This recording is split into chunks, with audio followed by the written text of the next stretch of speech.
அண்மைச் செய்தி. நெல்லை கருப்பந்துறை புறக்காவல் நிலைய வாசலில் கூலி தொழிலாளி வெட்டி கொலை செய்யப்பட்டிருக்கிறார். இது தொடர்பான கூடுதல் விவரங்களை எமது செய்தியாளர் ராமசுந்தரம் வழங்கிட கேட்கலாம். ராமசுந்தரம், வணக்கம். காவல் நிலைய வாசலில் இந்த கொலை சம்பவமானது நடைபெற்று இருக்கிறது. இதற்கு என்ன காரணம்? கொலை செய்யப்பட்ட நபர் யார்? முழு விவரம் என்ன? அதாவது நெல்லை சந்திப்பு கருப்பந்துறை பகுதியை சேர்ந்தவர் சந்தியாகோ. இவர் வயது 29.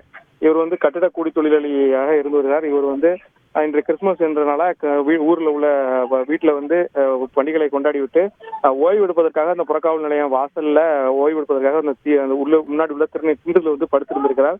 அந்த நேரத்துல அங்க வந்த மர்ம நபர் அவரை சரமாரியாக வெட்டி விட்டு அங்கிருந்து தப்பி ஓடி இருக்கிறார்.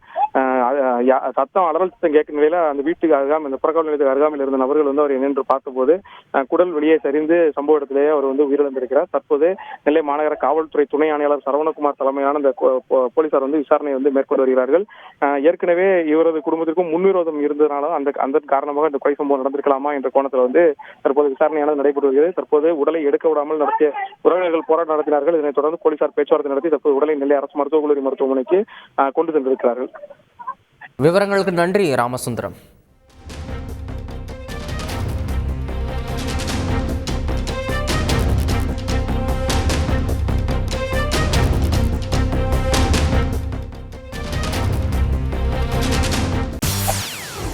செய்திகளை உடனுக்குடன் தெரிந்து கொள்ள உடனே சப்ஸ்கிரைப் பண்ணுங்க.